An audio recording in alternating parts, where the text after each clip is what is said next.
This is Becca. This is Molly. We are here to talk about Jane Austen. We are here specifically to talk about Persuasion.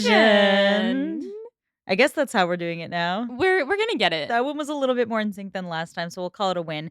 Listeners, if you're new here, I, Becca, have read many Jane Austen books through my life. And I, Molly, am reading her for the first time through this podcast. If you want to hear Molly read through Pride and Prejudice, Sense and Sensibility, or Emma for the first time, you can listen to seasons 1 through 3 of this podcast, respectively, but that is not what we're doing here today. No, today we are talking about Persuasion, Volume 1, Chapters 10 and 11. We are almost done with part 1 of Persuasion. How bananas is that? Bananas. I was looking at when we finished these 2 chapters, it looks like we're about halfway through the book. Yes. There are, I think, about 24 chapters in the book. So we literally are one away from being halfway. This is hilarious just because Emma is such a long book and we were so used to it, but Persuasion she's a brief girl. She's brief, she's beautiful. Yes. Well, there's just a lot to talk about here, isn't there? There is a lot to talk about. I've noticed that despite doing just 2 chapters per episode, we have so much to say that our episodes are all really long. The thing is, there's so much of Emma that's just people being quippy at each other, and Persuasion is tight and condensed, so there's plot. Lots of plot and lots of angst, which I will say I started to get on my nerves these 2 chapters. I can't wait to talk about it. Yes, I know exactly what you're talking about, and we're going to get into it. But before we do, let's just recap where we were last week, which is that basically Anne is just crying a corner over our boy Freddie Wentworth. Freddie is flirting with Henrietta and Louisa, even though Henrietta is kind of slightly like got a thing going with Charles Hayter the Hater. Mm-hmm. And Anne is confused by the dynamic she has going with Wentworth, where he like kind of ignores her and is cold and polite to her, but also at the same time clearly shows little inklings of still caring about her, like when he pulled the toddler off of her. That's where we're at. Anne just constantly panicking about her ex, like the relatable queen she is. Such a relatable queen. Should we get into it? Oh, I think we're going to have to. We must. There's so much to say. So, chapter 10. Anne has strong beliefs that Louisa is Wentworth's favorite, which right off the bat, I was like, wait, that's the opposite of what I thought. You had a prediction, and it has gone slightly the other way, but it was a good prediction, I still think. It was a good prediction, and in that Henrietta is more similar to Anne, so one would think that his type is more like Anne. But what it does reinforce for me, if Louisa is in fact his favorite, is that he's using her to make Anne jealous. At the very least, he is seeking out a not Anne in a very specific way. Yes. Anne also thinks that he's not in love with her. He just likes her more. Or maybe she has to believe that for herself. It's hard to say, isn't it? Yeah. Do you think he does? Do I think he's in love with Louisa? No, I don't. His behaviors towards her don't give love vibes. They give like friendship vibes. But I guess we'll see. It is a really interesting question because of what we're hearing from Anne right now, and someone who proclaims to know him better than he knows himself. Mm-hmm. You also have to remember we're in Jane Austen's world where flirtation carries weight, especially for young, impressionable women. Mm-hmm. And so it's an interesting little dance Wentworth is doing here, if that's the case, because he is very obviously hanging out a lot with these 2 young women, and he is an eligible single man in possession of good fortune. Right. It's a dicey situation for a lot of reasons because in the Austen world, you actually don't show this level of attention to women unless you have serious intentions for them. But here we have Anne saying, but I'm watching him and he's not in love with them. Right. And she would know. She also, though, because of that, feels that he's in the wrong. She thinks to herself that, it's not wrong of him to love someone or to be deciding between someone, but he's wrong to be showing so much attention if he's not in love. Also showing so much attention to 2 girls at once. Right, and accepting their flirtations, both of them. She also makes a point of noting that she doesn't think that either girl is actually in love with Wentworth, even if they think they might be. Right, she thinks that it's more of an infatuation than love. Very interesting stuff coming from Anne, because there's a certain, like, They don't love him like I loved him. Yeah, Anne started to get on my nerves during these chapters. We're gonna get into it because I know where you are most annoyed with her, and I'm assuming it's in the next chapter and not Yes, in this it is chapter. in the next chapter, and in this chapter, I was still very much on team, like, "Oh, Anne, you're so tragic, I love you so much." We're gonna get into it, so feel free to luxuriate in Anne's, very gratuitous pain right now, Yes. because I have a lot to say on the later portion. Yeah, Yes. yeah, as I'm sure we all do. Yes. She also thinks that Charles Hayter is very aware of being slighted, of Henrietta being into Wentworth, but she notes that Henrietta still seems divided between the two of them, which is interesting. Mhm. She wants to knock some sense into them, but she doesn't attribute guile to any, which I had to look up, and that means that it's like slyness or cunning. So she doesn't think that anyone's doing any of this on purpose. She always believes the best in people, but she's like, "But stop." Yeah, no, I mean, this is just careless flirtation, which carries a like I said, it carries a lot of, meaning in the Austen world. Yeah. So, if this were just a party, we've all been to the party where there's, like, a group of people in the corner, and it's like everyone's a little drunk, Mhm. and everyone's doing a little too much flirting with each other, and there's a guy who's, like, the fixation of 2 friends, and then there's also, like, another guy who's trying to get in there. Like, we've all seen this dynamic play out and been like, "Ooh, I don't know how that's gonna end tonight, but you know what? Good for everyone. I hope they all end up in bed with, like, Domino's pizza." Yeah. Here, the difference is that because this is Jane Austen, because women's reputations are on the line, there is actually a consequence to too much flirtation, so Yes. you have to actually, like, think about these dynamics. You have to think about what it would mean for Charles Hayter to be slighted by Henrietta. You have to think about what it means that Wentworth is flirting with these 2 girls at once and trying to choose between the 2. Henrietta has a clock on basically when she has to decide between these 2 men, and it's running low. So there is simultaneously Anne standing back and being like, "This is messy," but also the mess, as we know, the mess carries more weight in this world. Do we know how old Henrietta is? I think Henrietta and Louise are between 18 and 20. Okay. They're, like, young. Yeah. Also, Anne thinks that Wentworth must not know about Henrietta and Charles Hayter. I don't know whether he does. I don't know why he would. Like, he just came into this life, like, unless she told him. She would not have told him. Right. Well, unless Louisa told him, which I feel like I mean, We'll get there. we'll get there.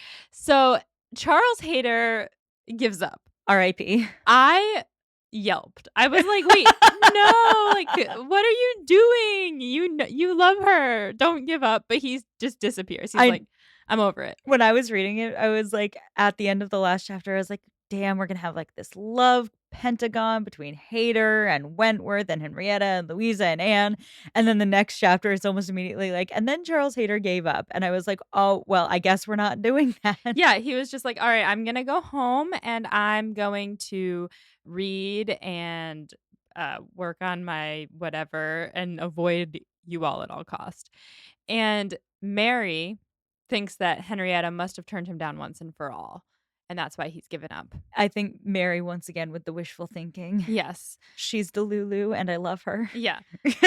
One morning, Big C and Wentworth are out shooting together, and the Musgrove girls come by to tell Mary and Anne that they're going for a walk, a long walk, so long that they assume Mary doesn't want to join, and Mary's like, "I'll come," because she doesn't want them to be assuming that, which I thought was hilarious. But also I was like, why did you come all the way here to tell her that you're going on a walk that you don't want her to come on? You know, when I first read it, I thought they wanted Anne to come with them on the walk and Yeah. not Mary, Yeah. which is still possible, but I also think that it must just be like a propriety thing, like, they're gonna walk by the house, they have to say hi without or they're rude. Well, Anne thinks that it's kind of the ceremony of it and exactly the propriety, and that it's their family's custom to tell each other every move that they're making and do it all together.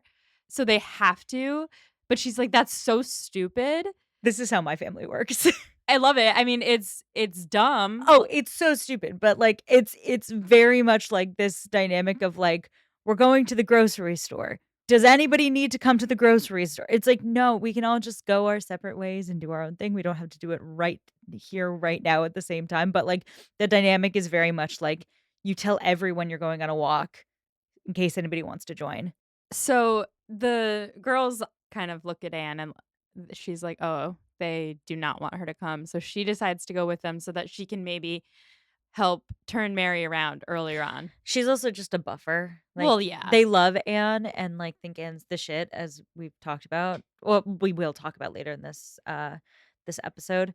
But basically, like, Anne's role when she's with these guys is, like, make them hate Mary a little less. Exactly.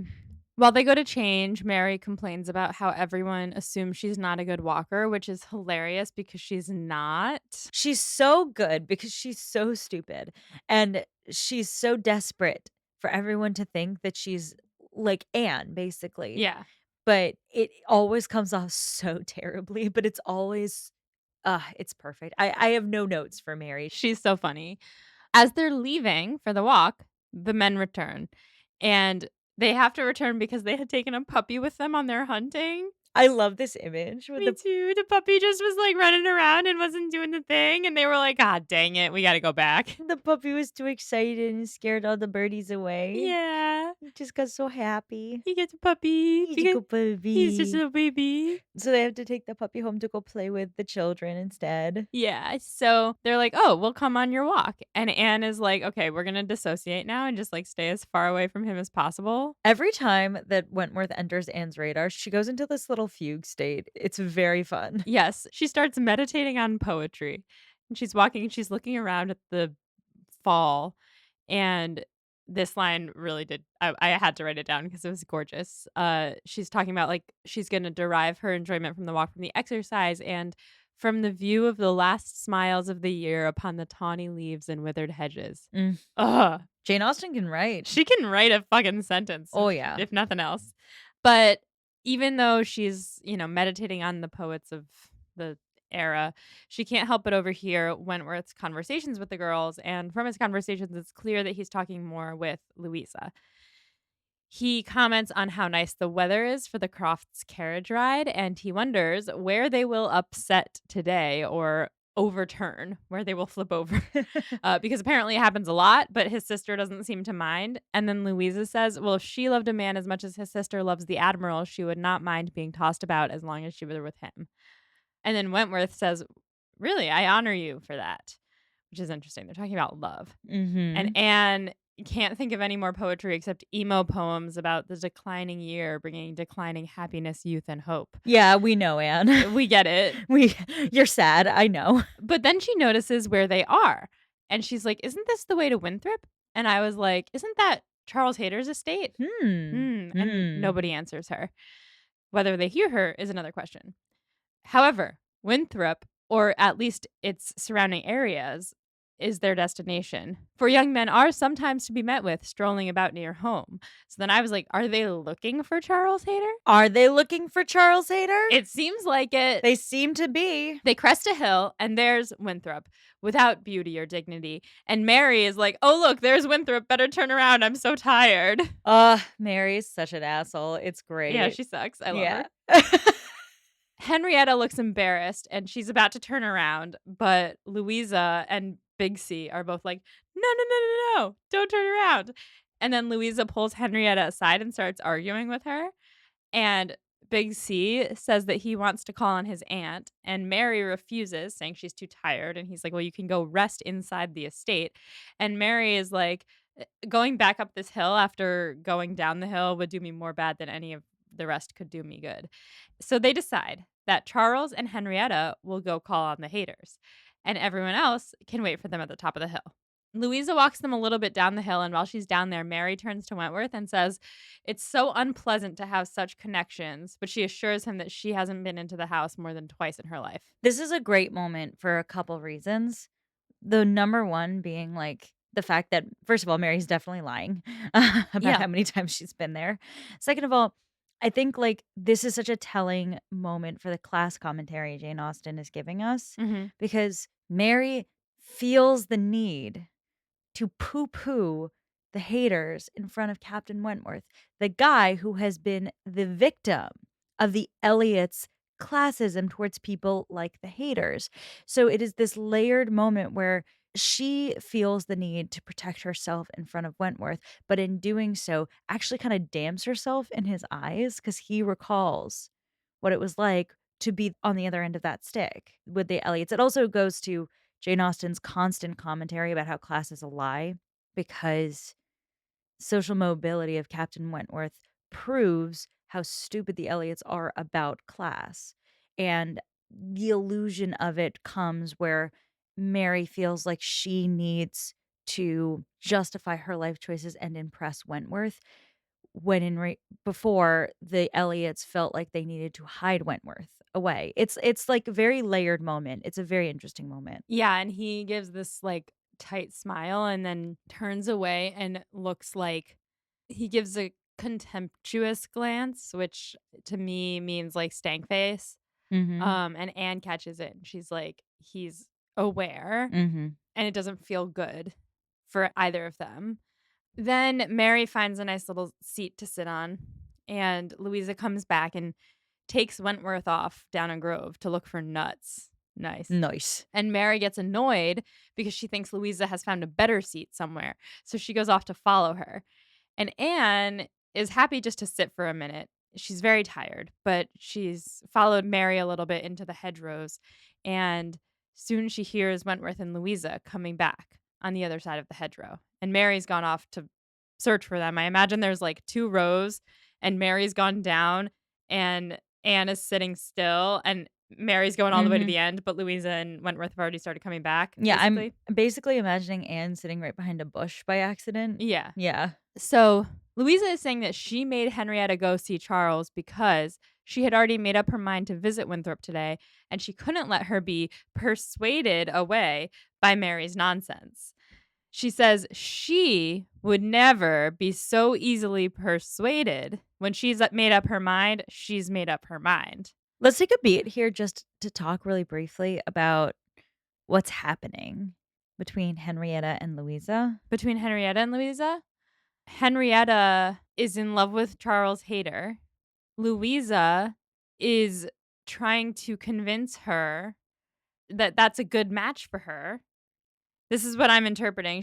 I imagine that she was sad when he stopped showing up, and Louisa was like, "Well, you've been flirting."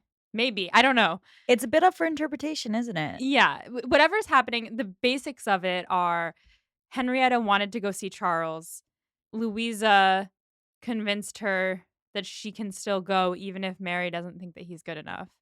And that's the basics of it. Whether she's, actually torn between the two men and Louisa's trying to sway her away from Wentworth because she likes Wentworth or whatever. Yeah, I mean, there's a lot one can read into this. Obviously, I think the mechanics of it are correct.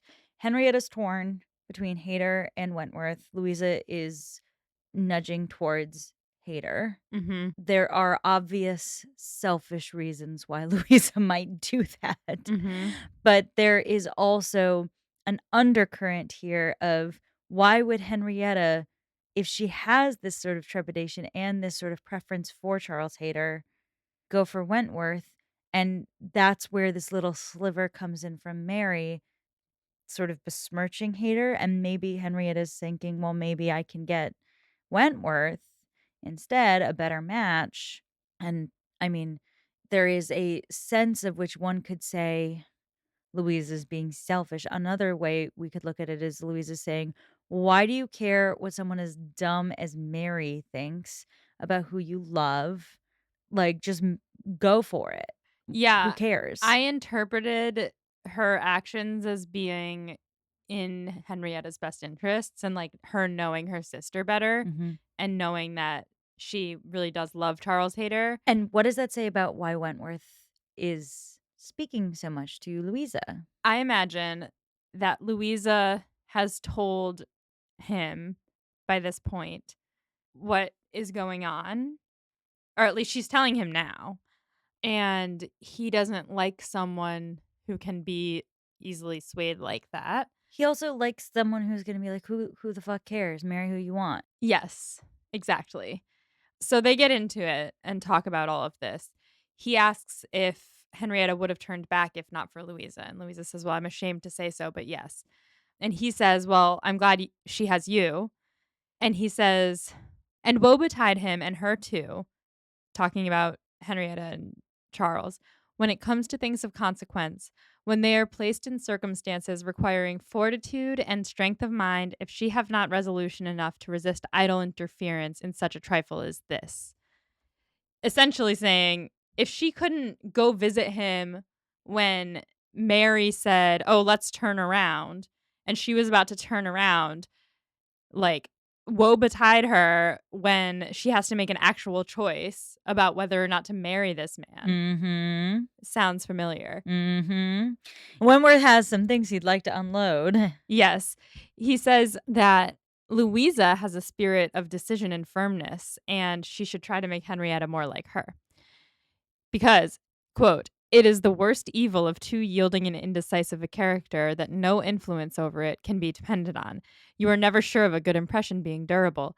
Everybody may sway it. Let those who would be happy be firm." What a subtweet. He's subtweeting so hard. I had to call out all of these moments because he's basically talking to Anne. I mean, he's talking about Anne, but if he knew she was there, he would be thrilled, I think. Oh, I'm not sure. Well, we'll talk about it in the study Yeah, questions because I sure. wanna go deep into the scene.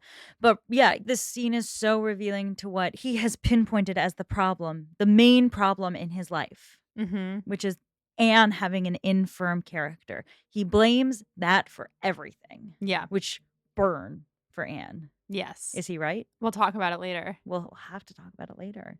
He then finds a nut, a hazelnut, and makes a comparison to the nut because the nut is firm and it's on the tree still. It hasn't fallen off and been cracked open under people's feet. Ugh, the riz on Captain Wentworth. Louisa, you are a nut. You are not a leaf. You are a nut. He tells Louisa to cherish her powers of mind if she wants to be beautiful and happy later in life, unlike Anne, who in his mind is ugly and miserable. Let herself go. She let herself go. Louisa doesn't respond, and Anne is just frozen. I mean, what do you do in a situation where you accidentally hear your ex shit talking you to his new girl? There's nothing to be done. Yeah. Then Louisa says Mary has too much Elliot pride, and they all wish that Charles had married Anne instead, which is a great move here for the story. I know she doesn't know it's a great move, but for me, I was like, yes. Yeah, finally. Um, she says, "I suppose you know he wanted to marry Anne." Wentworth pauses and then asks if she means that Anne refused him. And Louisa's like, "Oh, yeah, duh." And he's like, "Well, when did this happen?" And Louisa says she doesn't remember exactly, but somewhere around a year before he married Mary. And she says that Mr. and Mrs. Musgrove think Anne refused him because he wasn't educated enough for Lady Russell, so she persuaded Anne to refuse him. It's funny how on the nose this is, but just for the wrong person. 100%. It's also funny because ironically, Lady Russell was pushing for Charles Musgrove for Anne. Right. So they are wrong. What actually happened, as we know, is that Anne was like, I could never love again. Um, but I love this part because, first of all, I mean, like the actual context of it is one thing, but that's not what Jane Austen's so good at writing this. The tension in this moment for Captain Wentworth hearing about another man courting Anne. And her turning him down. But do we think that he believes Louisa that she was then persuaded again away from another man? Who's to say? Fucking whom, Steven? Yeah, whomst, if you will. Because this could either reflect well on her or badly on her, because if he believes that she turned down another man because she still loves him, that's one thing, but if he believes that she turned down a second man by being persuaded away from him by fucking Lady Russell, which by the way, does he even know that Lady Russell is the one? Yes, Okay, just making sure. he knows. So if he believes that she turned down a second man for the same reason or a similar reason, that would reflect very poorly on her. So it depends how he takes it. I think we are led to believe that Wentworth knows Anne well enough to know there might not have been love between her and Charles. But he's so angry at her. Yeah, he is, isn't he? So I wonder if he would want to believe badly of her. And maybe he thinks maybe I didn't know her that well at all. Well, I think there's something else going on here in this moment. Outside of she could have refused him because she still loves me, and outside of She's so easily persuaded, she was persuaded again. It's a baser thing. Jealousy, Oh, yeah. big time. Yeah, yeah.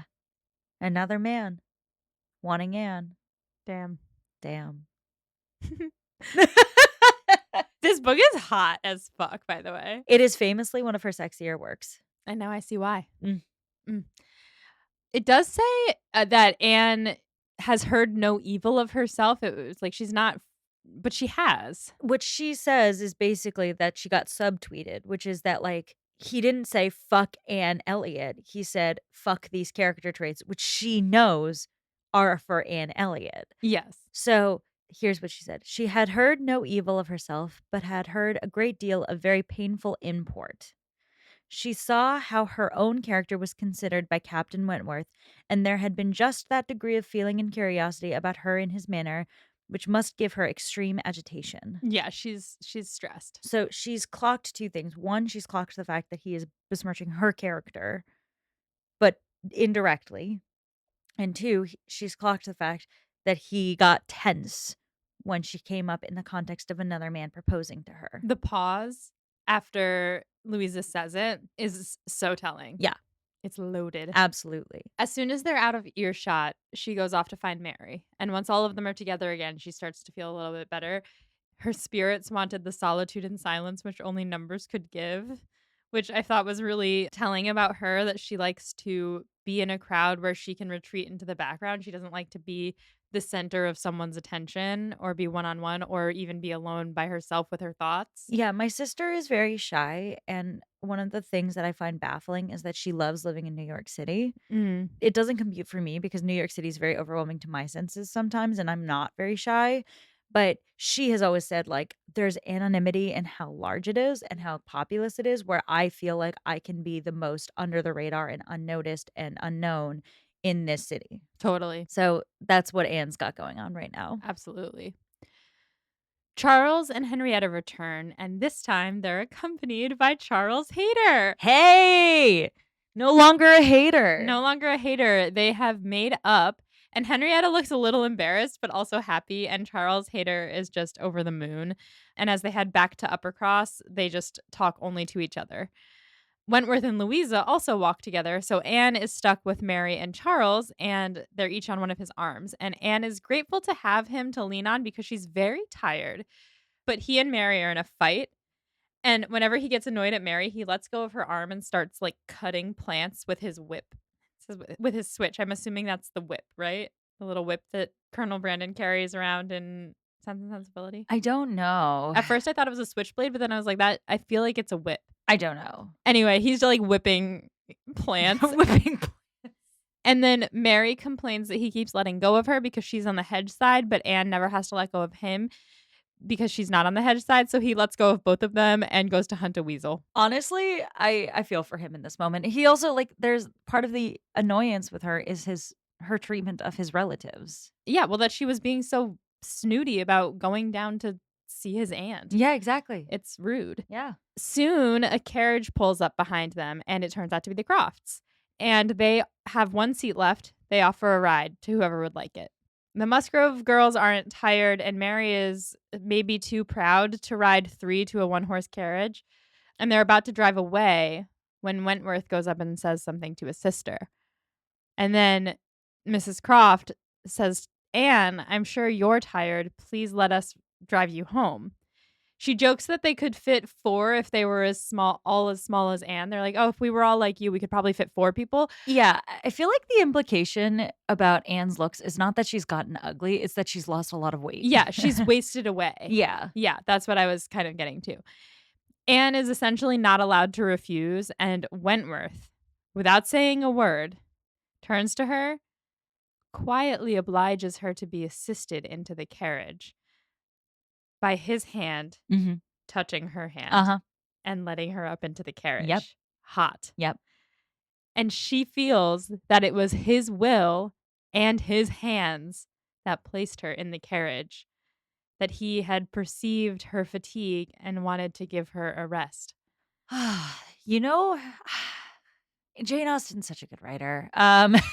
Because I mean, even when you're mad at someone, when you love them, like when you care, Like, their presence in your brain is just there.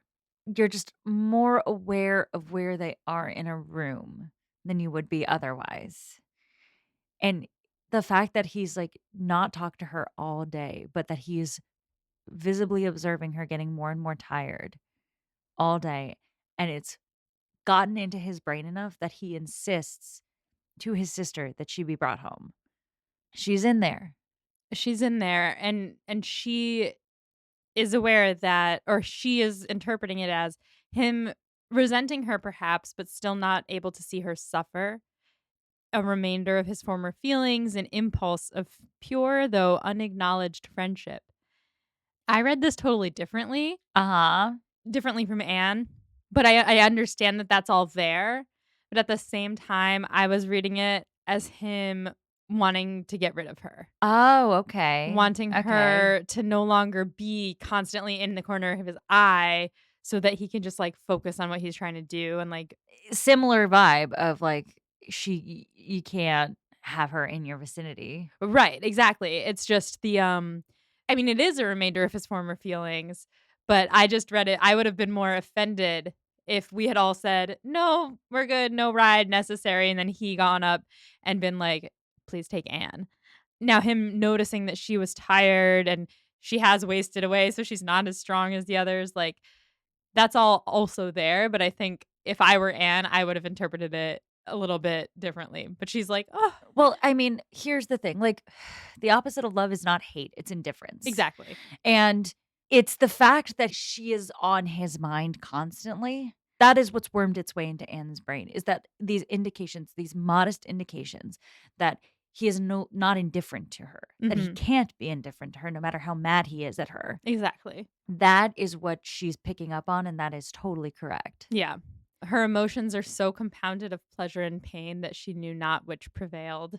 She's like, "I don't know what to think," but she's in the car now, with the carriage. She's totally spaced out, but then she hears the Crofts mention Frederick, and they're talking about, of course, which of the girls he likes more. Yes. The Admiral says he's really taking his time, but only because they're in a time of peace, as sailors cannot afford to make long courtships in times of war.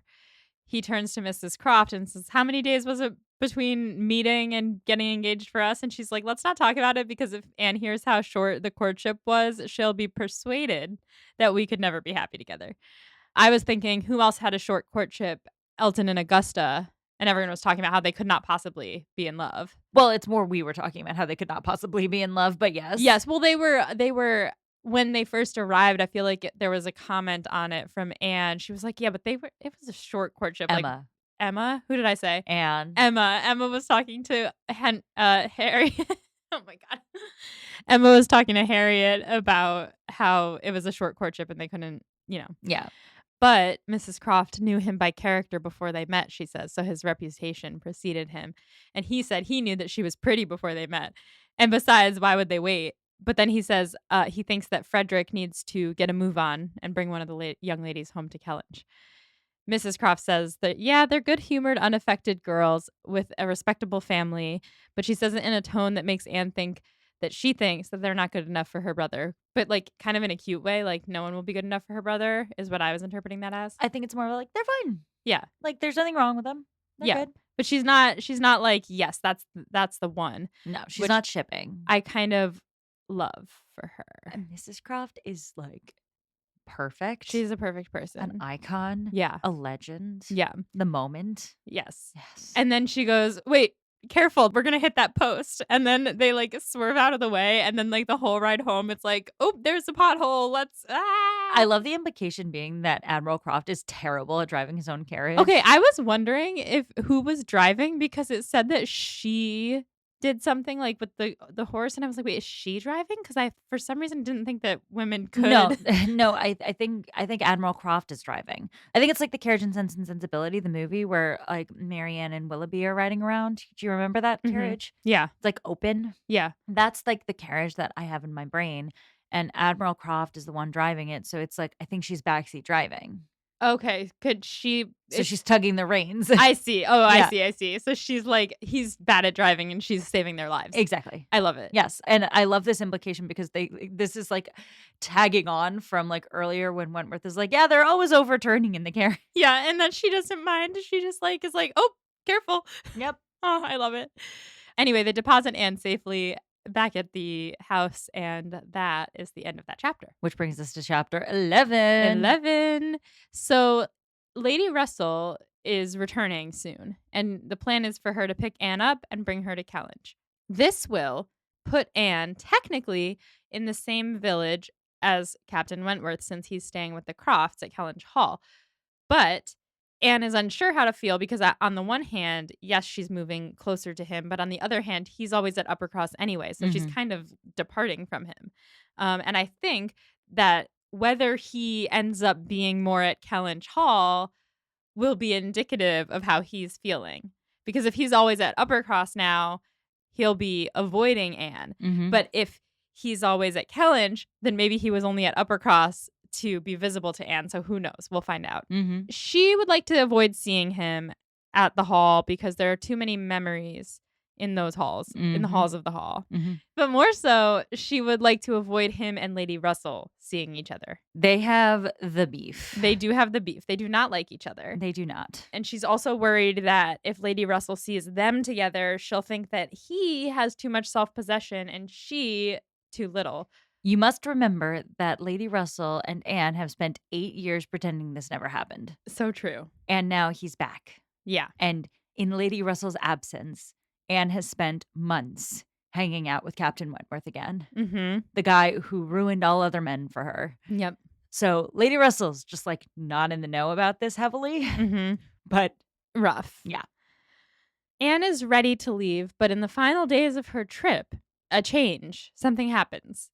Wentworth has been away for a few days, and he returns to tell them where he's been. His friend, Harville, who he loves, who, by the way, I'm picturing like Idris Elba playing him. A very hot version of Harville, but Yeah, yes. but they describe him as like strong features, tall, dark, handsome, like older. So immediately that was who I pictured. He has settled at Lyme, and he's not in great health. He hasn't been in great health for a while, Because he was injured during the war. injured during the war. So he's got a limp. And Wentworth wants to go see him. So he goes to see him. And he now describes how cute Lyme is. And everyone's like, we must go to Lyme. Beach vacay. Beach vacay in November. So at first they're talking about making it a day trip, but it would be 7 hours of driving. And like in a day, there's just not enough time to do that. I have done that. We did that to see Sarah Bareilles recently. We drove to Williamstown and back in a day. Well, Williamstown isn't 7 hours away, is it? Well, she's saying 7 hours total. So like 3.5 there, 3.5 Oh, back. yeah, brutal. It's a long day. And it's November, so the day is shorter. So that's just not enough time. So they decide to make it an overnight trip. They take 2 carriages, one with the 4 ladies and one with the 2 gentlemen. And by the time they get there, it's already past noon and there's not that much daylight left. So they're like, good thing we made this an overnight trip. They secure their accommodations. They order their dinner at the inn to be ready when they get back. And then they head down to the sea. It's the off season, which first of all, I love a beach on the off season. This is such a vibe. We're going to get talking about this a little bit, but remember, Anne's barely traveled.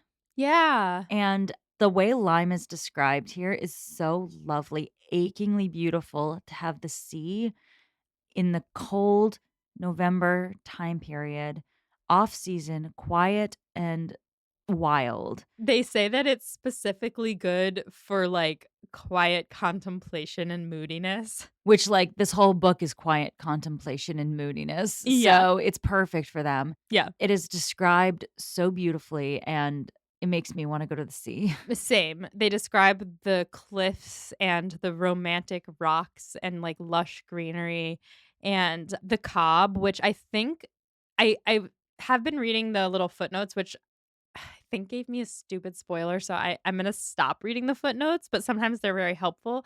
And the cob, they described it as like rocks jutting out into the sea. So I kind of pictured like almost a boardwalk, but like of rocks that you can walk on. That's close. Yeah, it's like a stone boardwalk, Yeah. which boardwalk is like boards usually, Right, but but this is stone, and it, like, I mean, we're going to Cape Cod next weekend, but, like, in Cape Cod, I feel like there are a lot of these, like, the big rock outcroppings that you can walk on. yeah, but the rock outcroppings are, like, wild on Cape Cod, like, Yeah. a cob is like a fortress. It's like a Oh. lookout point. Oh, Yeah, okay, so it was, like, it's man-made. definitely man-made. So, anyway, they describe all this, it's beautiful.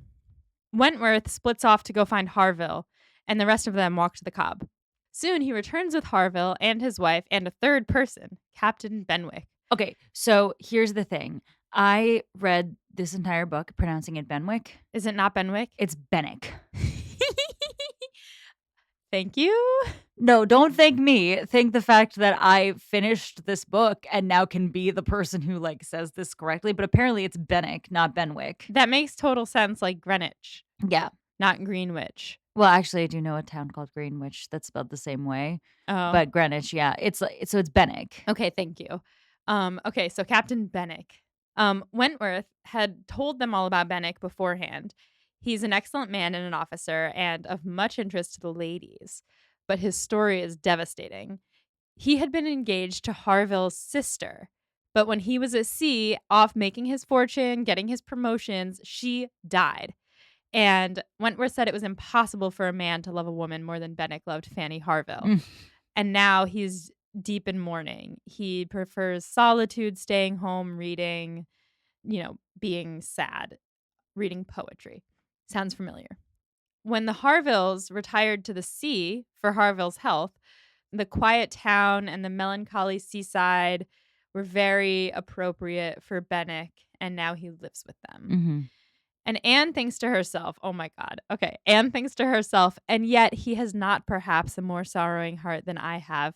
I cannot believe his prospects so blighted forever. He is younger than I am, younger in feeling, if not in fact, younger as a man. He will rally again and be happy with another. While it's true that he is younger and also is a man, You're like, "Anne, shut up. He lost his he fiancée." was almost married and then she died. You did not your sorrow cannot be compared. She died, you dumped a man. Like, get over yourself. I'm so sorry, but I was No. over it at this point. Yes, I will go on the defense for Anne in the study questions, but here it is true. My initial reaction to this was very much like, "What the fuck, Anne?" Yeah, I mean, I can see where she's coming from because her prospects are blighted forever, but she's 29 years old. Her point is twofold. One is that, and this is a spoiler for the study questions, this is a gendered comparison Totally. because she is saying not that he's younger than her or, like, flightier than her He necessarily. has more hope for the future because he's a man and he can get married at any age. She is saying that I was stuck in my heartbreak for these 8 years on one man, and I don't have a future because that was my window. He has a window past his heartbreak. So he could get out of his heartbreak and make it to the other side. I cannot do that. I understand what she's saying, and I understand where she's coming from. I also think, to be fair to Anne, and again, clearly losing your fiance to death is worse than losing your fiance to your own poor life choices. Yeah, But Bennick gets to mourn in peace. sure. Anne is tortured by the ever presence of her ex, making her miserable. And I think that's probably what she's thinking. Like, I don't think she's actually saying, I have it worse because I'm sad. I'm more sad than him.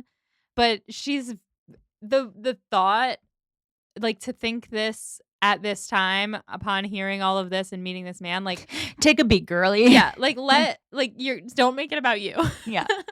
But I totally understand everything that you're saying, and I Yeah. do think that's probably what she's thinking or Yeah. what Jane Austen is intending for it to come off as. There's another facet to this as well, and this one I have more trepidation about, but it's an interesting question that I think Jane Austen is posing here, which is, do men move on more easily?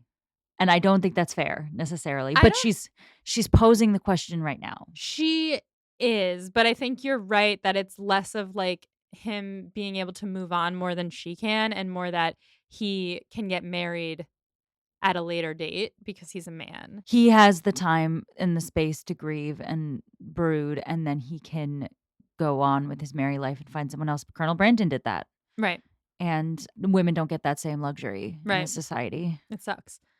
So they're all introduced to each other, and Harville is described as older, kind, benevolent, and Bennick is a short king, and he kind of retreats back from the conversation.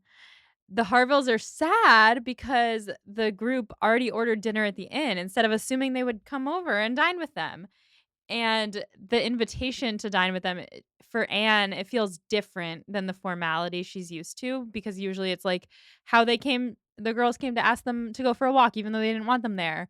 It's just like something you had to do, and the Harvilles really want them to come to dinner, which is really sweet. This is one of my favorite passages quietly in the book because there's so much etiquette and formality in these books, but the warmth between these naval men is so palpable in the way she writes it. Yeah.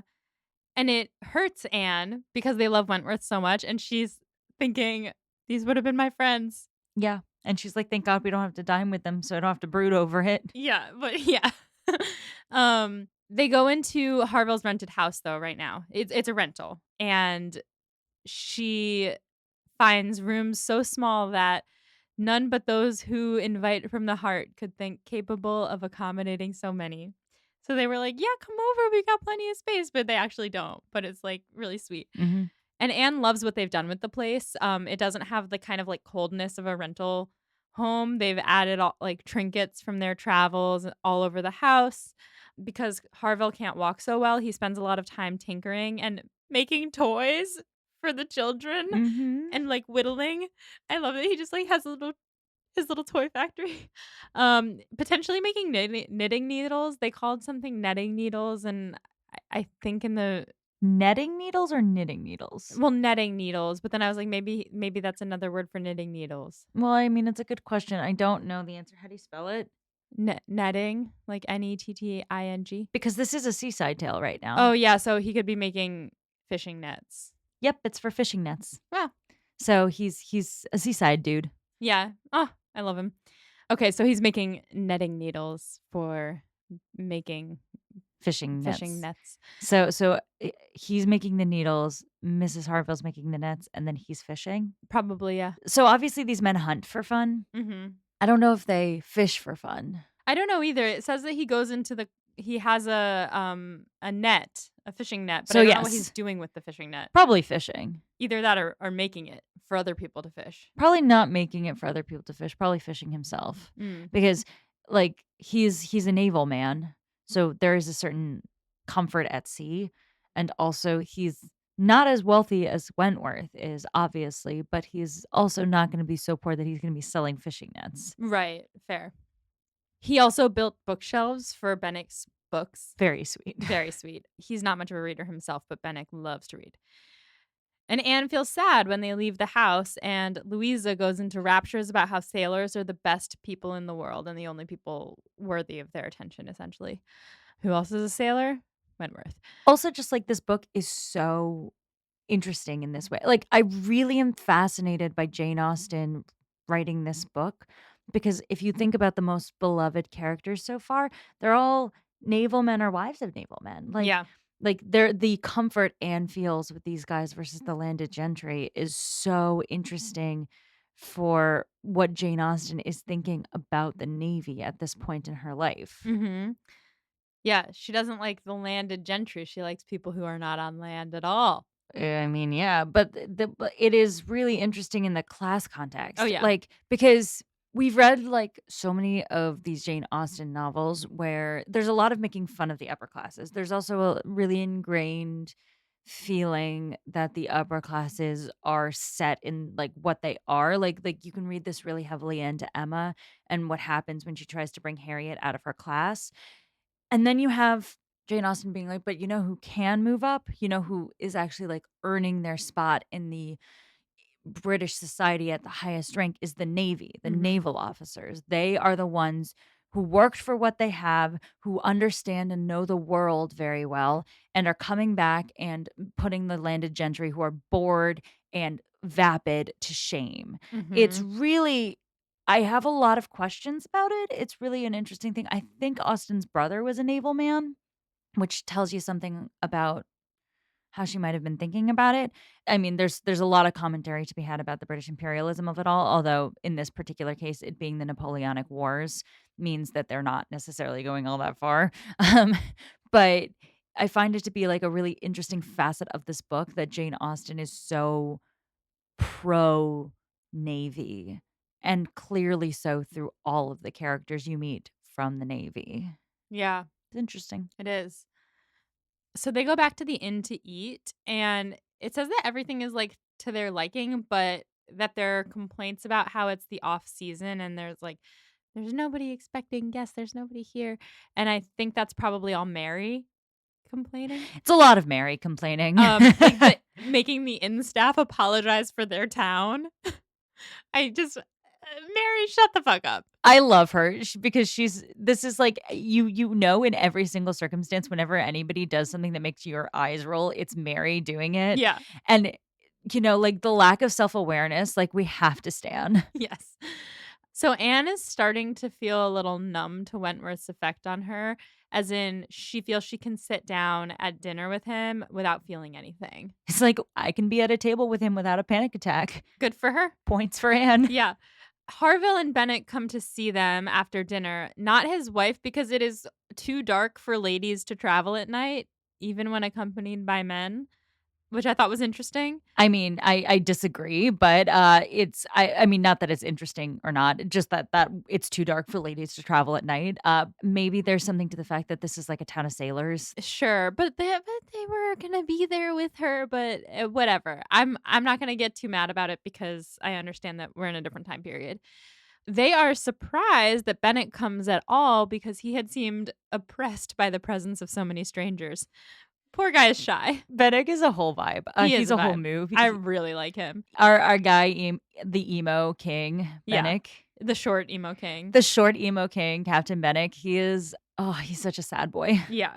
He has his own sad playlist, but his sad playlist is much sadder. It's like what hurts the most, and like when you're gone, like Yes. So Harville and Wentworth are on one side of the room telling, tales of the sea. And Anne and Bennick are on the other side of the room. And she wants to, get him talking because she likes making people comfortable and etc. He's shy, but she's gentle with her attempts at making an acquaintance and he starts to open up to her. It turns out he loves to read, specifically poetry, which she was just all up in her feels about while she was walking, imagining all the different poets and what they say about autumn. they're comparing notes on their emo They playlists. literally are. So Anne decides that in addition to listening to him talk about something that his normal companions have probably no interest in, she's going to do something else for him. She wants to help him in his struggle against affliction because she knows so much about it, what he's going through. She thinks that he's shy but not reserved. It seems like he has feelings like waiting to burst from him when they get the chance. I mean, it's one of those if you're like, "Hey, how are you?" Just checking and it's like, "Thank you so much for asking." And then it's like everything's Exactly. wrong. Yeah, which I love about him. He dives into talking about all the poetry that he loves, and they're all very emo. Descriptions of hopeless agony, broken hearts, minds destroyed by wretchedness, etc., etc. And she says that she hopes he doesn't only read poetry because poetry cannot be safely consumed by those who relate most to it. It's an incredible line from It's Jane Austen. it's really good. It's like, yeah, the people who are most apt to read poetry, it's too much. I mean, yeah, it's the same like the people who are most apt to luxuriate in really sad music Yeah, are should the should people not be. should go outside and get some fresh air. Yes. He seems to like that she is alluding to his situation and understanding of it. So she recommends him some books that she thinks will fortify his mind with strong examples of religious and moral endurances that are not poetry. He does not have faith in the efficacy of those books on a grief like his, which again, she doesn't really understand, but he writes down the titles and promises to read them. When the men leave, Anne thinks how amusing it is that she should come all the way to Lyme to preach patience and resignation to a man she just met when she doesn't even take her own advice. Yep. She's like, "Hey, stop luxuriating in your own sadness." And then she goes back to luxuriate in her own sadness and Yes, read some indeed. poetry books. Yeah. Indeed. So that's the end of those chapters. Yes, it is. And that brings us to the study questions. Now, obviously, we're going to start with our patron study questions. And this is another reminder that if you want to ask study questions, you can join our Patreon at the $15 tier. You can wait for Molly to post the Google Doc before we do a record, and you can submit your own study questions, and then we will read and respond to them on the air. So Janae asks, what do you think Wentworth is feeling after finding out another man proposed to Anne, and why does it make him oblige Anne to get into the carriage? We touched on this, but there's a couple different ways to read it. I hadn't thought of the connection between him finding out another man proposed and getting her into the carriage. But I do think it goes back to what I was saying. My interpretation of him having her get in the carriage is like out of my sight, out of my mind. I need to like process without you being here. Yeah. So, what do I think he's feeling about it? It's all in that pause. He's trying to decide whether she loved him too much to accept another man or whether she was persuaded away from another man. And also, I mean, I said this before, I'll say it again. It's like not purely just this intellectual, which one was it? There's the pure emotion of another man asked Anne to marry him. The jealousy, the oh my god, she had a connection with someone else. Like, there's some things you can't control in this life. You can rationalize away a lot, but the feeling you get when you are jealous of somebody, you can't beat it. Like you can't force it away. Like, it's automatic. He's talking to another woman about this, another woman who is deeply interested in him. And in that moment, he has to ask a follow-up about Anne. Yeah. I think that you're right. I think at the bare minimum, putting aside whether or not he wants to show care for her or wants her just out of his sight, the truth is finding out another man propose to Anne does, for Wentworth, put her in the preoccupation space of his mind enough to compel his sister to take her home by carriage. Also, I'm just noticing this now, but like that man is literally with them. Yes. Charles Musgrove is walking with them. Yeah, and He they're doesn't want them in the same place. and they're bros, the two of them. Yes. And I mean, obviously Charles is married to Mary. Like, he's moved past Anne, and I don't think you get the sense that Charles was deeply in love with Anne. I No. think he preferred her of the three sisters, which is fair given the other two sisters.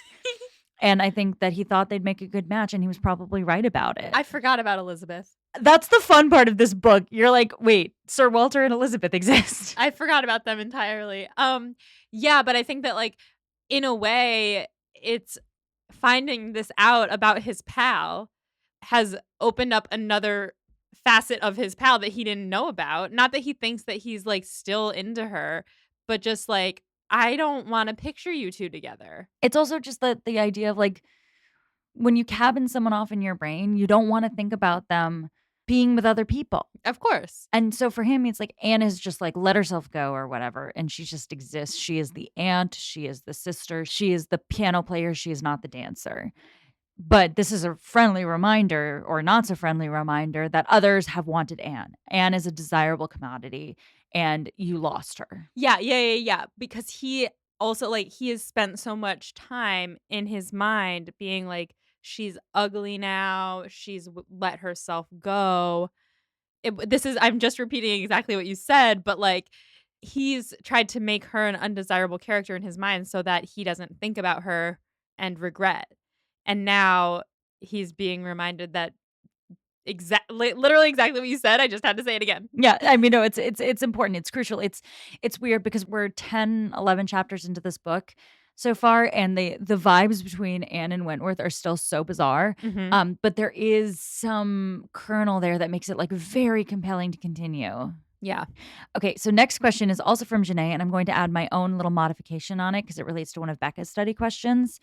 It is, what are Henrietta and Louisa meant to represent in the story when compared to Anne? And my caveated modification on it is, how does Louisa, Wentworth's chosen, compare to Anne in demeanor? So, I think to the first point, we kind of learned this in the last couple chapters, which is that Henrietta is the more, like, demure, mindful of the 2, and Louisa is the more outgoing, outspoken, like, energetic one.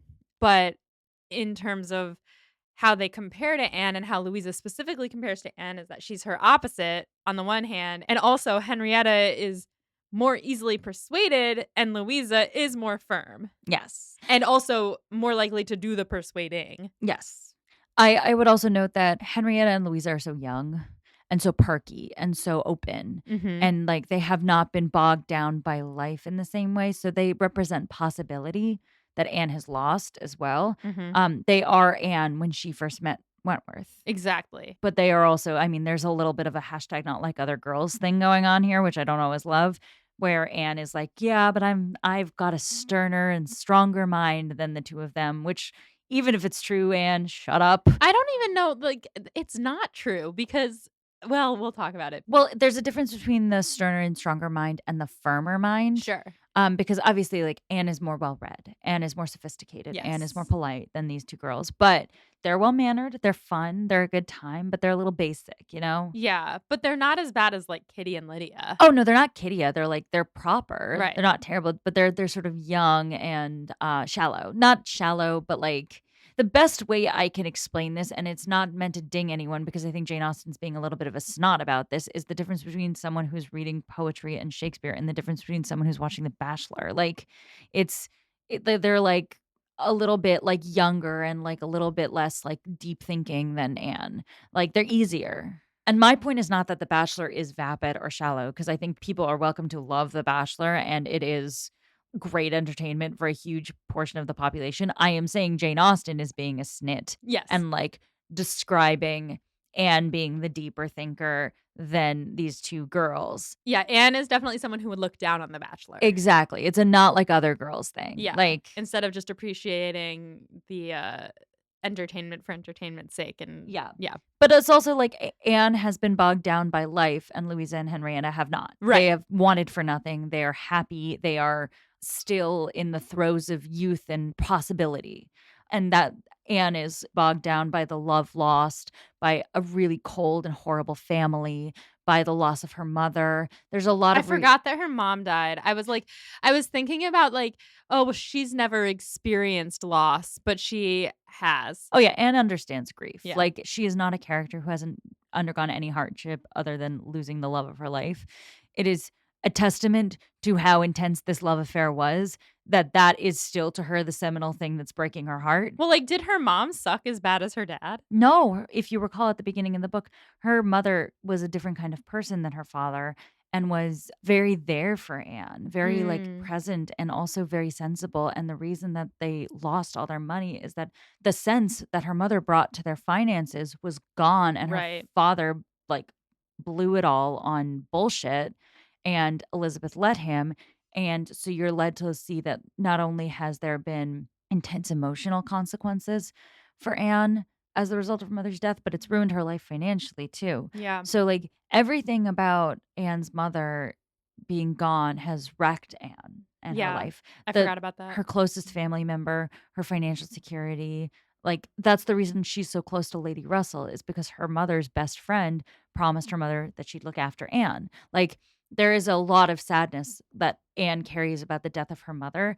The fact that that's all true and she's still like, "My greatest regret in life is losing Captain Wentworth," is more of a testament to how intense the love affair was between Anne and Wentworth than it is to the fact that she hasn't known any other tragedies in her life. Right. So, I forget exactly why this came. Oh, this came up in the context of talking about Henrietta and Louisa. On the Louisa-centric portion, you're correct that Louisa has, like, is of a sterner mind. She's a more stubborn and headstrong woman, which is the exact opposite of Anne, who is neither stubborn nor headstrong. And there's a boldness to her character, which is really fun. I actually quite like Louisa. I do too. I think she's a very interesting and fun character.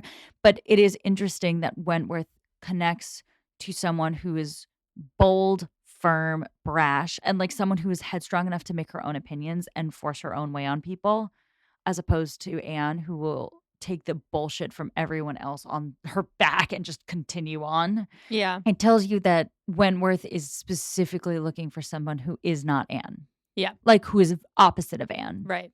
Interesting. Sad. Sad. Okay, we have one more question from the patrons. Zamzan asks, how do you compare the Crofts to the established Austen couples, e.g., Fanny and John, Mr. and Mrs. Bennet, Mr. and Mrs. Palmer? I feel like a lot of the couples that were named here are partially comic relief. Like the Palmers, for example, Mr. and Mrs. Bennet. I mean, they obviously have plot Yeah, yeah, yeah. significance. Fanny and John, just like we hated them. I think that the Crofts are the most lovable of all of them. If I were going to comp them to one couple in any of the other books we read, it would be the Gardeners from Pride and Prejudice. Yeah, like unproblematic. Happy, not super high class, but not so low class as to be a problem either, and very well mannered. Mhm. Clearly, like, in love with each other, a slightly older mentor figure in the wife, and a very jovial, kind figure in the husband Yeah. to whoever the Jane Austen heroine is in either Lizzie or Anne. So I think the Gardeners and well, the Gardeners are there to give Darcy proof that Lizzie has some good relatives. The Crofts are there, I think, and I've said this before, to serve as aspirational to Anne and to show her what she could have had with Captain Wentworth. Yeah. So it's great. They're also, I mean, they're interesting. They're a couple without kids. They are more even-footed than other couples. Yeah. Like they're more They're equals. equal, and it's more of a partnership than a lot of the other couples we see in Jane Austen. And they're way more worldly. Yeah. They've been everywhere. So like they're lower class in the sense that they don't have their own property that they own at this point. They're renting out. But they are shown to be like some of the people that Anne most easily hangs out with. Yeah, and it's interesting also, this is completely unrelated to the question, but the fact that they are renting, like, the transient nature of being in the Navy and not knowing when you're gonna go to war again and not knowing when you're gonna go live on a boat, like, it makes sense that they wouldn't wanna buy property or, settle somewhere permanently and instead kind of bop I around. think you get the sense that they are intending to settle down here permanently because, Oh, like, I think Admiral is getting old, gotcha. and Oh, is I not necessarily yeah, I going to hadn't war. thought about that. He's older. Yeah, but I think what it is at this point in time, they're not buying it because it's actually quite difficult to buy a big estate. Relatable content. Yeah, so, like, even Bingley was leasing Netherfield, Yeah. in Pride and Prejudice. So, like, until you have a capacity to buy your own estate, which is very difficult to do because everything's inherited, Entailed. Yeah. um, you rent somewhere really nice instead. Right. And so they've rented pretty lavishly, and I think they do intend to stay where they've rented as long as they can. Gotcha. But I think they are, there's a lack of concern about the comings and goings and the frivolities of Yeah. this society. They get to they've been to all over the world together. They're in love and they have just like a happy life hanging out. Their goals. They are goals. Mrs. Croft is an icon and a legend. Love her dearly. Yeah. So now we're going to move on to some of my study questions. We've talked about this already, but I'm just going to add one wrinkle on the nut conversation between Louisa and Wentworth. Mhm. How do we learn about what Wentworth's thinking about the dissolution of his relationship with Anne? When he's talking about the nuts, he talks about the inclement season and the winds blowing the nuts off the tree and onto the ground to rot or be trampled on or cracked open. And so I think that he's attributing it to an inclement season, to bad weather, metaphorically, outside sources swaying a weak nut. A weak nut, lol. No, I think what he was saying is like to him, Anne's the leaves. Let's read it Yep. because I think he's calling her a weak nut. Anne Elliot, weak nut. Here's a nut, said he, catching one down from the upper bough, to exemplify a beautiful, glossy nut which, blessed with the original strength, has outlived all the storms of autumn. Not a puncture, not a weak spot anywhere. This nut, he continued with playful solemnity, while so many of its brethren have fallen and been trodden underfoot, is still in possession of all the happiness that. Oh, no, you're right, you're right. He is comparing her to a weak nut. Yeah. So, what he is saying is Anne cracked easily. I Yeah. will never make the mistake of being with someone who would crack easily ever again Right. because it ruined me. Right. And so what he's looking for in a partner here, and he thinks he may have found in Louisa Musgrove, is someone of enough stern character that if you trod on them, they will not crack. They won't crack in bad weather. They won't fall off the tree. They won't get cracked open by a foot. They're gonna stay on the tree and be a strong, happy hazelnut. Mhm. They can weather every storm together Exactly. that Anne could So not weather. and so in his impression, Anne was too weak. She was And weak. Anne didn't have the wherewithal and sternness of character to fight for them. So that's what you're seeing here is like he's mad she didn't fight for him. Yeah. He's mad she didn't stand up. It got hard and Yeah, she didn't stay. she didn't stay. Is he right? I mean, sort of, but at the same time, you have to think about the fact that she had the pressure from her family and she doesn't want to displease anyone. So she's stuck with her family for life. She doesn't want to make a decision that's going to make them resent her. First of all, second of all, if she's persuaded that it would be best for him too. I don't remember what her logic there is, but they talk in the beginning about how she's persuaded that this is best for him as well because later on down the line that it wouldn't work out or something. That it was better for her to end it when she did. I don't really remember what the reasoning was there. There's a lot going on. I mean, part of it is that she'd have to forsake her family. Right. And it just like the drama of it, the pain of it, and also like having her weigh him down while he's at sea. Right. Like there's a lot of reasons why there were complications to her saying yes in that moment. It's not like Anne was just like, "Oh, you're right, he's kind of an icky choice," like and said no. It's like there were some really serious economic considerations and practical considerations that made their match very difficult at that time. Right. So it's a complicated answer. I'm gonna keep asking whether or not Wentworth or Anne is in the right here until, we finish the fucking book. Yeah. Like, pulling apart what happened in the past here is exceedingly complicated and interesting because everyone has their own perspective on what happened and everyone's hurt and everyone's got a lot of emotions tied up in it. Yeah. So it's hard to know who's right, who's wrong. It's we could talk about it forever. And we have a lot of podcast time talking about We it. do. I will skip over some of my questions about Bennick's grief and Anne's grief because I think we really did cover that and end up on what was the vibe between Anne and Bennick at the end of those chapters? It's so weird. I mean, not weird, but I just wasn't expecting another man to come into this story.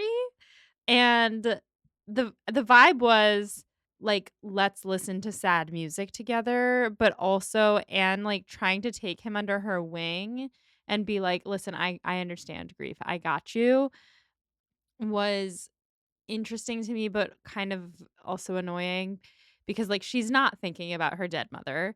She is thinking about the 8 years that she's spent in mourning for her Relationship with really. Wentworth. Yeah, it's just not the same.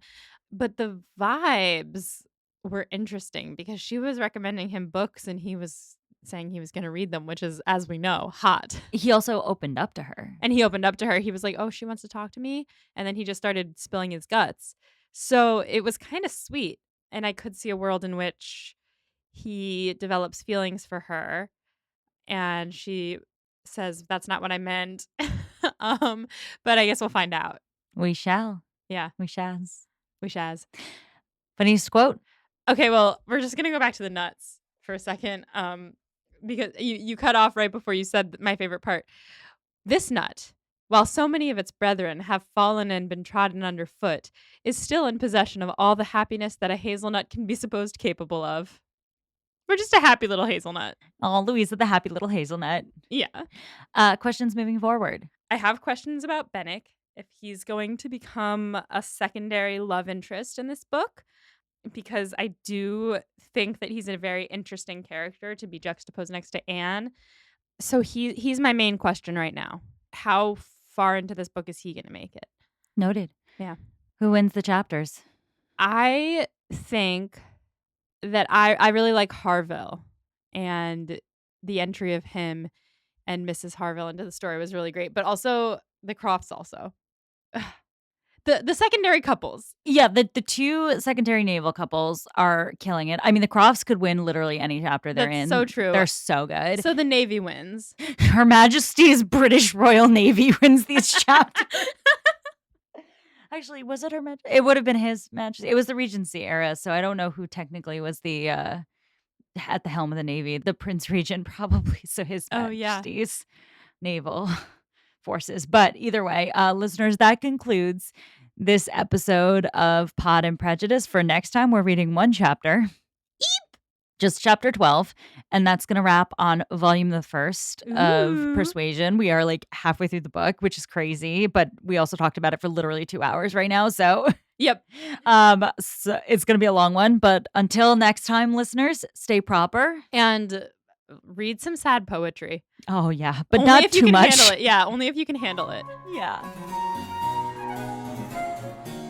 Pod and Prejudice is edited by Molly Burdick and audio produced by Graham Cook. Our show art is designed by Torrance Brown. Our show is transcribed by SpeechDocs Podcast Transcription. For transcripts and to learn more about our team, check out our website at podandprejudice.com. To keep up with the show, you can follow us on Twitter, Instagram, and Facebook at Pod and Prejudice. If you love what you hear, check out our Patreon at patreon.com/podandprejudice to see how you can support us, or just drop us a rating and a review wherever you listen to podcasts. Thanks for listening.